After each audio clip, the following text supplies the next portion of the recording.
महाराष्ट्र शासन हे आता स्वतःला केंद्र शासन समजायला लागले अशी असणारी परिस्थिती आहे। सुरक्षा बिल ज्यांनी जे आणलेलं आहे हे सुरक्षा bill prevention of detention act जो आहे UAPA आपण ज्याला म्हणतो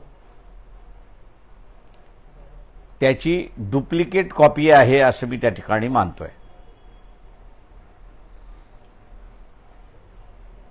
पण दुर्दैवाने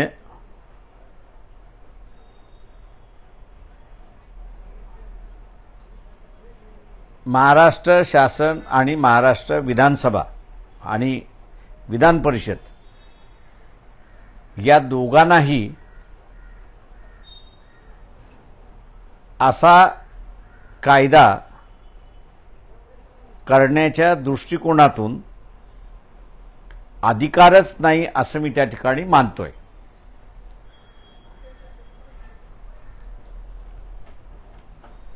कन्करंट लिस्ट जी आहे 7वी अनुसूचित संविधानाला जोडलेली आहे त्याच्या 3 प्रमाणे prevention detention for reasons connected with security of the state म्हणजे राज्याच्या सुरक्षितेच्या दृष्टिकोनातून प्रिव्हेन्शन डिटेन्शनचा कायदा करता येतो हा पहिल्यांदा आहे। दुसरं जे आहे ते मेंटेनन्स ऑफ पब्लिक ऑर्डर अशा पद्धतीचा आहे। तिसरा जो आहे और maintenance of supply and service essential to the communities म्हणजे पूर्वीच्या काळी जे बहिष्कार होता समूहावरती आणि अशा समूहाचं अन्नधान्य म्हणा किंवा दुकानं म्हणा किंवा शेतामध्ये कामं म्हणा अशी जी बंद करण्यात येत होती अशाच ठिकाणी त्यांना करण्याचं आहे। ह्या 3 गोष्टींवरतीच त्यांना असणार आहे।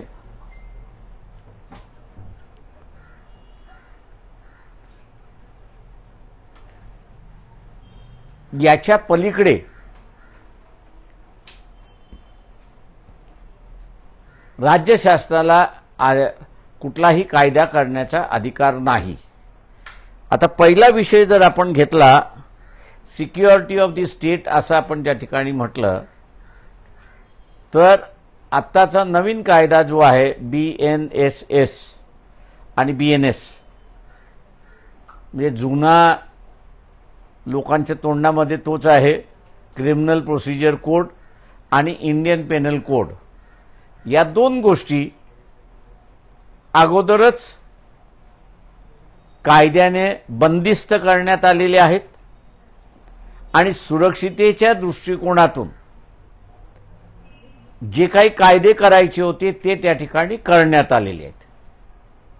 हा सेंट्रलचा कायदा आहे पण हा सेंट्रलचा कायदा असूनही कन्करंट लिस्टमध्ये त्या ठिकाणी घेण्यात आलेला आहे आणि त्या कन्करंट लिस्टच्या माध्यमातून राज्यांना सुद्धा अधिकार देण्यात आलेला आहे की राज्याची सुरक्षितता पाहत असताना तुम्हाला त्याच्यामध्ये ॲडिशन काय करायचं असेल तर ते तुम्हाला त्या ठिकाणी करता येतं।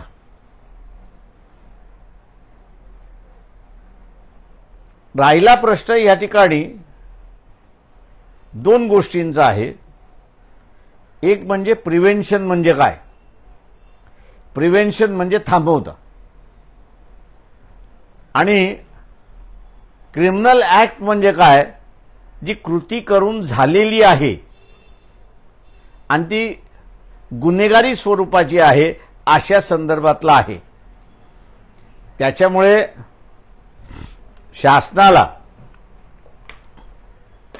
प्रिव्हेन्शन करायचं असेल तर हे प्रिव्हेन्शन राज्याची सिक्युरिटी आता राज्याची सिक्युरिटी जी आहे म्हणजे राज्य एकत्र ठेवणं हा त्याच्यातला असणारा भाग आहे असं मी त्या ठिकाणी मानतो। आता ही राज्याची सिक्युरिटी कुठच्या पद्धतीने, म्हणजे पब्लिक सिक्युरिटी ज्याला म्हटण्यात आलेलं आहे, राज्याची सिक्युरिटी म्हणजे सिक्युरिटी ऑफ द स्टेट असं जे म्हटलेलं आहे, हे कुठेही त्या कायद्यामध्ये डिफाईन करण्यात आलेलं नाही. त्याचं ज्याला म्हणता येईल की त्याची व्याप्ती काय, कुठच्या ॲक्शनला ही राज्याच्या सिक्युरिटीला धोकादायक आहे, अशी जी नियमावली पाहिजे होती ती नियमावली या कायद्यामध्ये नाही, अशी मी त्या ठिकाणी मानतो. दुसरं, प्रिव्हेन्शन करण्याचा जो अधिकार त्या ठिकाणी देण्यात आलेला आहे तो सामाजिक स्वरूपाचा आहे, आणि तो सामाजिक स्वरूपाचा बंधन म्हणजे मी जसं म्हटलं की बहिष्कार कुठल्या तरी समूहावरती, सामुदायिक त्या समूहावरती असणारा दंड लावणं, अशा ज्या स्वरूपाचे जे गावामध्ये म्हणा किंवा शहरामध्ये म्हणा किंवा ज्याला आपल्याला म्हणता येईल की भ्रूण हत्यासारखे असणारे जे इश्यूज आहेत त्याचा कुठेही उल्लेख या ठिकाणी करण्यात आलेला नाही. किंवा जे डॉक्टर्स आहेत सेक्स टेस्ट करतात त्यांना असणारं प्रिव्हेन्शन करण्यासाठी जी तरतूद पाहिजे तीही तरतूद या ठिकाणी दिसत नाहीये. त्याच्यामध्ये एकच दिसतंय ते म्हणजे अर्बन नक्षल. आता तुम्ही अर्बन नक्षल कोणाला म्हणणार, हाही त्याच्यातला महत्वाचा भाग आहे असं मी त्या ठिकाणी मानतोय. अर्बन नक्षल जो दंगल करणार त्याला तुम्ही म्हणणार आहात का, किंवा जे आज पूर्णपणे RSSच्या वेबसाईटवरती किंवा इतर वेबसाईटवरती पंतप्रधान नरेंद्र मोदी आणि मोहन भागवत AK-47 किंवा त्याच्यासारख्या असणाऱ्या AK-84 किंवा टॉमी गन्स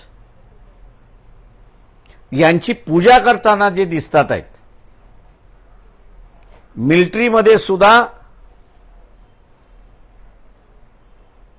AK-47 ची ट्रेनिंग मिलिटरीच्या अर्ध्या लोकांना दिल्या जाते, अर्ध्या लोकांना दिल्या जात नाही. टॉमी गन्सचा वापर जो आहे, ज्याला प्रशिक्षण दिलेलं आहे त्यालाच त्याचा असणारा वापर करता येतो, इतर कोणालाही वापर करता येत नाही. अशा अनेक त्या पूजेमध्ये असणाऱ्या ज्या वस्तू आहेत त्यांचा मी असणारा उल्लेख करू शकतो. शास्त्राला माझं म्हणणं असं आहे की हे पूजा करणारे जे आहेत त्यांच्या विरोधात तुम्ही असणारा त्यांना अर्बन नक्षलवाद म्हणणार आहात का.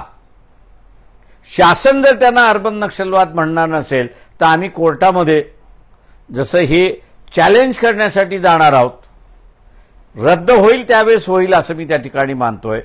पण त्याच्या अगोदर आम्ही असणारा नागरिकांना म्हणणार आहोत की हे जे पूजा करणारे जे आहेत, सशस्त्राची पूजा करणारे जे आहेत, हे अर्बन नक्षलवाद आहे आणि म्हणून या कायद्याखाली त्यांच्यावरती केसेस दाखल करा, हा सुद्धा स्टँड आम्ही असणारा त्या ठिकाणी घेणार आहोत. दुर्दैव मी असं म्हणेन, हे सगळं मटेरियल सोशल मीडियावरती आणि काही अधिकृत साइट्सवरती उपलब्ध असताना सुद्धा विरोधी पक्षाने कच खाल्ली असं मी त्या ठिकाणी मानतोय. जिथे विरोध केला पाहिजे होता तिथे त्यांनी विरोध केला नाही. म्हणजे विधानसभेमध्ये जो विरोध झाला पाहिजे होता तो विरोध त्यांनी केला नाही. आता मी असणारा ऐकतोय की आम्ही असणारा विधान परिषदेमध्ये त्याचा विरोध करणार आहोत. माझा मुळात प्रश्न असा आहे की विधानसभेमध्ये तेवढी तुमची स्ट्रेंथ आहे का. तुमची ते अडवण्याची स्ट्रेंथ नसेल तर आज सोशल मीडियावरती जी झोड उठलेली आहे, सामान्य जनतेकडून असणारी जी झोड उठलेली आहे, लाजेकोटी तुम्ही असणारा भूमिका घेताय का. माझं या सगळ्यांना आव्हान राहणार आहे की आम्ही कोर्टामध्ये निश्चितपणे जाऊ. सगळे राजकीय पक्ष जॉईन झाले तर आम्ही त्याचं असणारं स्वागत करू. कारण का हा कुठल्याही राजकीय पक्षाचा प्रश्न नाही, तर हा इथल्या अनडिक्लेअर्ड इमर्जन्सी, इंदिरा गांधींनी जे चूक केली इमर्जन्सी डिक्लेअर करून आणि तिला असणारं त्याचे परिणाम भोगावे लागले, त्याचा पूर्ण अभ्यास करून आरएसएस आणि बीजेपीने इमर्जन्सी सारखी परिस्थिती आणायची, कायद्यामार्फत आणायची, पण त्याला इमर्जन्सी हा शब्द वापरायचा नाही. हे जे कृत्य केलेलं आहे, मी या सगळ्यांना सांगतो की तुम्ही वाघ म्हटलात तरी तो खाणार आणि वाघोबा म्हटलात तरी तो असणारा खाणार. आणि हे आपल्याला हेराल्डमधनं जे चाललेलं आहे त्याच्यामधनं सरळ सरळ आपल्याला असणारं दिसतंय. त्याच्यामुळे वाघाला अंगावरती घेतल्याशिवाय तुम्ही त्याचा पराभव करू शकणार नाही. मी असारा मानतो की जेवढे राजकीय नेते आहेत हे लोकशाहीच्या बाजूने आहेत, विरोधी पक्षामधले ठोकशाहीच्या विरोधात आहेत, आणि म्हणून हे सगळे या लढ्यामध्ये आम्हाला सहकार्य देतील अशी अपेक्षा मी त्या ठिकाणी बाळगतो. आपण आता विचारा. अच्छा, बता दे. महाराष्ट्र विधानसभा में जो जन सुरक्षा कानून ले आए हैं, वो कानून और कुछ नहीं है, लेकिन यूएपीए जो है, prevention of unlawful activities act 1969 का जो है, उसका ये रेप्लिका है और कोई इसमें नया एडिशन मुझे दिखाई नहीं देता है. इस कानून के मुताबिक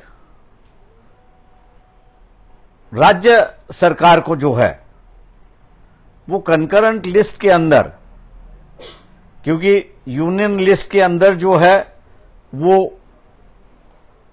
केंद्र को अधिकार है कानून बनाने का, लेकिन उसके साथ साथ कंकरेंट लिस्ट जो है, 7वीं सूची जो है, उसमें राज्यों को भी अधिकार दिया है केंद्र सरकार के साथ साथ, लेकिन उसकी परिसीमा जो है वो परिसीमा डिफाइन की है.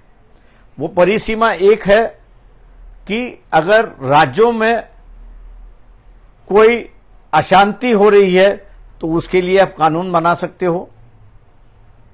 समाज के अंदर अगर किसी समाज पर बहिष्कार होता है और अनाज, पानी, हुक्का जिसको हम लोग कहते हैं वो बंद किया जाता है, उनके खिलाफ प्रिवेंशन के एक्शन आप ले सकते हो. मैं ये मान के चलता हूं कि ये जो कानून है इन बातों को नहीं बनाया है, लेकिन अर्बन नक्सल ऐसी भाषा इस्तेमाल कर कर उन्होंने ये कानून बनाया है. लेकिन अर्बन नक्सल इसकी जो परिभाषा है या उसकी सीमा है या कौन सा एक्ट आप कहिए उल्लंघन करते हो, तो वो अर्बन नक्सलवाद में आता है. उसकी कहीं भी डेफिनेशन नहीं दी है, कहीं भी उसका डेफिनेशन नहीं है, परिभाषा भी नहीं है, और इसलिए ये खुला लाइसेंस पुलिस डिपार्टमेंट को दिया है कि जिस तरह ताड़ा और मौका का तो अभी भी है, लेकिन ताड़ा के वक्त पुलिस पकड़ के ले जाती थी, अगर एक्शन ना हो तो वहां लाइसेंस फी भरवा दो, और लाइसेंस फी भरवाने के बाद उसको छोड़ा जाता था। ये पुलिस वालों को एक पूरा लाइसेंस असेंबली में दिया है, ऐसा मैं मान के चलता हूं। दूसरी बात यह है कि यहां की जो लॉ एंड ऑर्डर की सिचुएशन है उसके लिए आपको नया कानून जो बना है बीएनएस और बीएनएस, ये दोनों जो है पुराना सीआरपीसी और आईपीसी जो है वो मैं कहता हूं कि सफिशिएंट है, उसकी कोई जरूरत नहीं है। जब आप सिक्योरिटी ऑफ स्टेट इसको डिफाइन नहीं कर पाते, राज्य की सुरक्षिता जब तक आप डिफाइन नहीं कर पाते हैं, तो इसका मतलब ये हुआ कि पुलिस जो अर्थ लगाएगा वो ही होगा। और वहीं से मैं ये कह रहा हूं कि पुलिस को पूरा लाइसेंस दिया है, छूट दी है कि आप जिसको चाहे उसको पकड़ लो, जिसको चाहे आप बंद करवा लो, और पकड़ने के बाद जो कोई हेराफेरी करनी है वो हेराफेरी का लाइसेंस इस कानून ने दिया, ऐसा मैं मान के चलता हूं। हम लोग इस कानून के खिलाफ कोर्ट में जरूर जाएंगे, लेकिन मुख्यमंत्री से मैं पूछना चाहता हूं कि उनकी भी तस्वीर है, मोहन भागवत की भी तस्वीर है, पंतप्रधान नरेंद्र मोदी की भी तस्वीर है कि जहां पर जो आर्म्स एंड एम्यूनिशन मिलिट्री के कुछ लोग ही इस्तेमाल कर सकते हैं और आधी मिलिट्री इस्तेमाल नहीं कर सकती है। ये इसकी पूजा जो है वो आप करते समय बता रहे, तो इसका मतलब ये है कि ये आर्म्स एंड एम्यूनिशन आपके हक में है, आपके अधिकार में है और आपके पास है। तो क्या आप अपने पर भी ये नक्सलवाद का जो है, अर्बन नक्सलवाद, शहरी नक्सलवाद जो है, इस कानून के मुताबिक क्या आप अपने पर भी केस करेंगे? अगर नहीं करेंगे तो शायद हम पब्लिक से भी कहेंगे कि वो खुद इन फोटो जो इंटरनेट पे मिलती है, कई फोटोग्राफ जो उस प्रोग्राम में उपस्थित थे नागपुर में, उनके पास वो फोटोग्राफ्स है, उसके मुताबिक इन पर भी केस किया जाए, क्योंकि ये भी अर्बन नक्सलवाद के इलाके में आते, क्योंकि जो लाइसेंस जो है वो खाली पिस्टल की मिलती है, 302 की जो नॉट की जो गन होती है वो मिलती है, उसके बाकी आपको हथियार मिलते नहीं है। जब इनके पास है तो ये अर्बन नक्सली है, और अर्बन नक्सली होने की वजह से इन पर सरकार ने जो है वो कानूनी पे पेश कीजिए। मैं दुर्भाग्य कहूंगा कि ये सब जानकारी विरोधी दल के पास होने के बावजूद भी इस इशू को उन्होंने असेंबली में उठाया नहीं, विधानसभा में उठाया नहीं, और तालियां बजा के जो है इसको पारित कर दिया।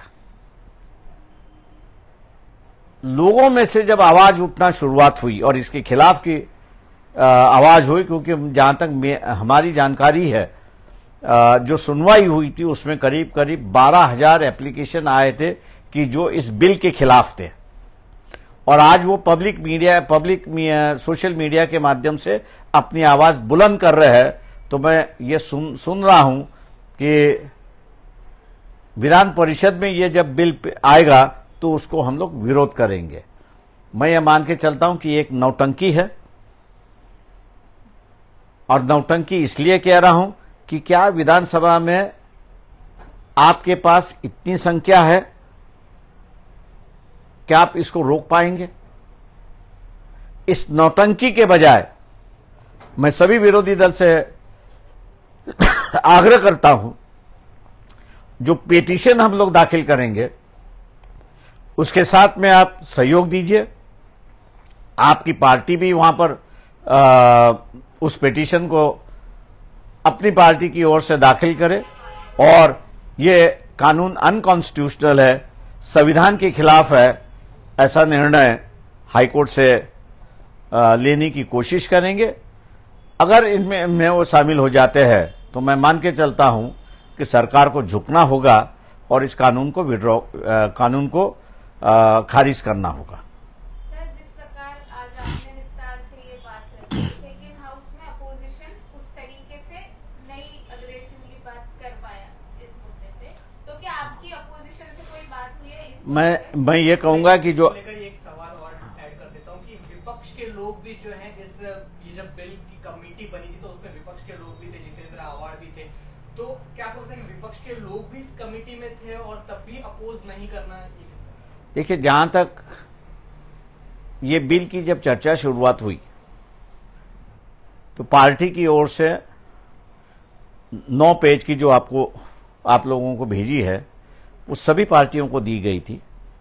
जितने सदस्य थे उनको भी ये नोट भेजी गई थी और उनसे ये आग्रह किया गया था कि आप इन मुद्दों को लेके सरकार से स्पष्टीकरण मांगिए, लेकिन उस कमेटी का जो दौरा है, आप कह रहे हैं कि नहीं हम लोग ने विरोध किया लेकिन रिकॉर्ड पे नहीं लिया, ऐसा मैं सुन रहा हूं। अगर उनकी बात सही है, ऐसा मैं मान के चलता हूं, तो उसका रिफ्लेक्शन जो है वो विधानसभा में दिखानी है। तो इसलिए किस बात को माने और किस बात को ना माने, ये मेरे ख्याल से सबसे बड़ा सवाल खड़ा होता है हमारे सामने।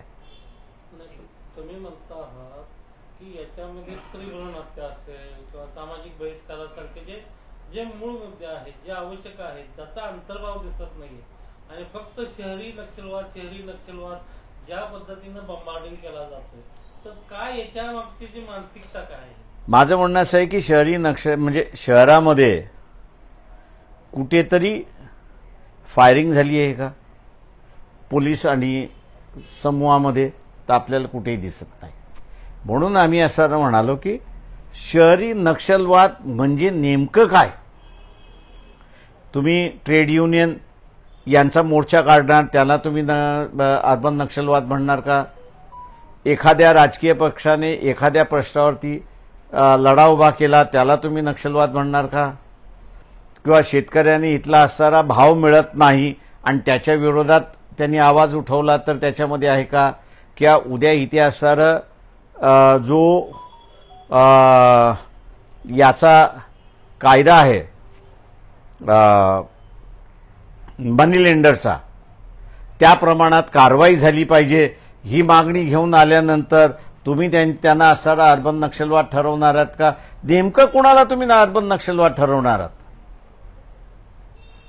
ज्याच्याकडे आर्म्स अँड ॲम्युनिशन आहे त्याला तुम्ही नक्षलवाद ठरवू शकता, कारण का तो या राज्याला जो आहे तो उलथून पाहून बघतोय, कायदेशीर मार्गाने नाही तर बेकायदेशीर मार्गाने। आता बेकायदेशीर मार्गाने करायचं असेल तर हत्यारं घेऊनच करावी लागतील। तुम्हाला पहिल्यांदा असणारे यांच्याकडे हत्यारं आहेत की नाही हे पहिल्यांदा सिद्ध करावं लागेल। हत्यारं जी आहेत ती RSS वाल्यांकडे हत्यारं आहेत आणि त्यांनी पब्लिकली असणारं त्या ठिकाणी डिस्प्ले केलेली आहेत